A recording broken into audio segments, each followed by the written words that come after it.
اپنے گریبانوں میں جھانکے، ہر کوئی اپنے اپنے گریبان میں جھانکے، معلوم ہو جائے گا کہ حقیقی گستاخ کون ہے۔ رسول اللہ صلی اللہ علیہ وسلم فرما رہے ہیں حلال تجارتیں کرو، حلال کمائی کھاؤ، حلال چیزوں پر زندگی گزارو۔ ہم رسول اللہ صلی اللہ علیہ وسلم کی تعلیمات کو چھوڑ کر حرام ہی کماتے ہیں، سود لیتے دیتے ہیں اور اس کے کاروبار کرتے ہیں، اس کو بڑھاوا دیتے ہیں۔ ہماری زندگی سود سے بھری ہوئی ہے، حرام کاریوں سے بھری ہوئی ہے، حرام کاموں سے بھری ہوئی ہے، تو حقیقی گستاخ کون ہو رہا ہے؟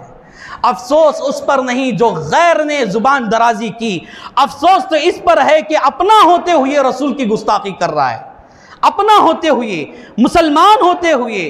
رسول اللہ صلی اللہ علیہ وسلم کی سنتوں سے ہمیں محبت نہیں، آپ کے حلیے سے ہمیں محبت نہیں، آپ کے اٹھنے بیٹھنے سے ہمیں محبت نہیں، ہمیں انگریزوں کا طور طریقہ پسند ہے، فیشن والی زندگی پسند ہے، غیروں والی زندگی پسند ہے۔ تو حقیقی گستاخ کون ہے؟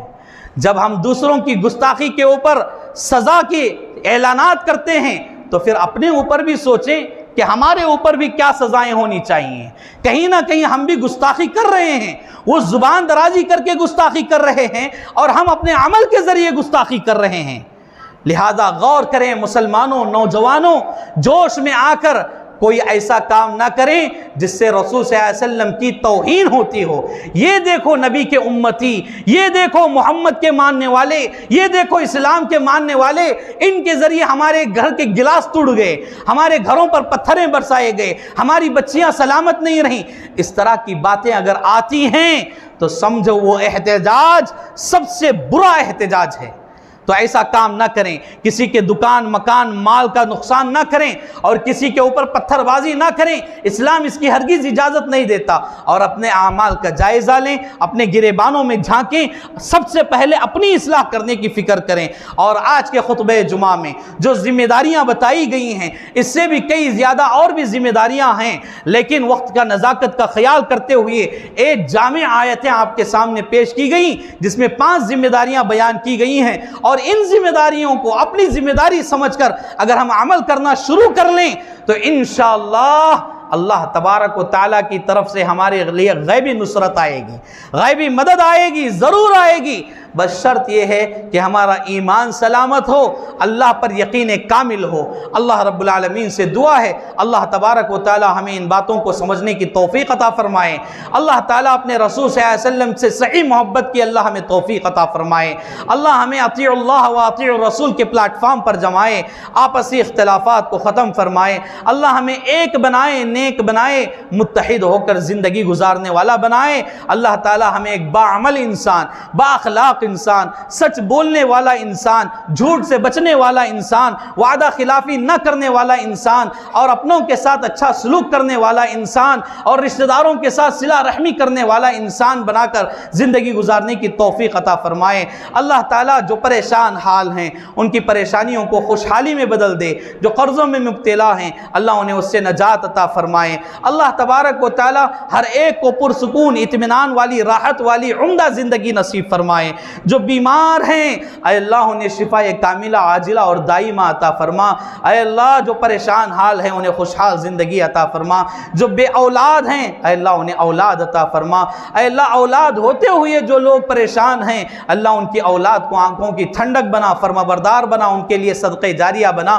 اے اللہ ہمیں نمازی بنا، 5 وقت نمازی بنا، رسول اللہ صلی اللہ علیہ وسلم کے متبع بنا، فرما بردار بنا، شریعت اسلام کا، شریعت مطہرہ کا پاس و لحاظ رکھنے والے بنا۔ اے اللہ ہمیں ہر قسم کی گستاخی سے محفوظ رکھ، زبان کی گستاخی سے، عمل کی گستاخی سے، ہر قسم کی گستاخی سے اللہ ہماری حفاظت فرما۔ اے اللہ ہمیں قبر کے عذاب سے محفوظ رکھ، جہنم کے عذاب سے محفوظ رکھ۔ اے اللہ ہمیں جنت الفردوس میں اعلیٰ مقام عطا فرما۔ اے اللہ ہمارے بڑوں میں چھوٹوں میں جو کچھ انتقال کر گئے ہیں اللہ ان کی مغفرت فرما۔ اے اللہ ان کی کروٹ کروٹ مغفرت فرما، ان کے حق میں جنت الفردوس کا فیصلہ فرما۔ اے اللہ ہمارے پریشانیوں کو ختم فرما۔ اے اللہ جو لوگ رسول اللہ صلی اللہ علیہ وسلم کی شان میں گستاخیاں کر رہے ہیں اے اللہ انہیں یا تو ہدایت عطا فرما یا پھر انہیں درس عبرت بنا دے۔ اے اللہ سارے لوگوں میں اتحاد پیدا فرما۔ اے اللہ اختلافات سے ہماری نجات عطا فرما۔ اے اللہ جب تک دنیا میں رکھ توحید کی حالت میں رکھ، جب خاتمہ ہو تو حسن خاتمہ عطا فرما۔ آمین یا رب العالمین۔ وما علینا الا البلاغ المبین۔ السلام علیکم ورحمۃ اللہ وبرکاتہ۔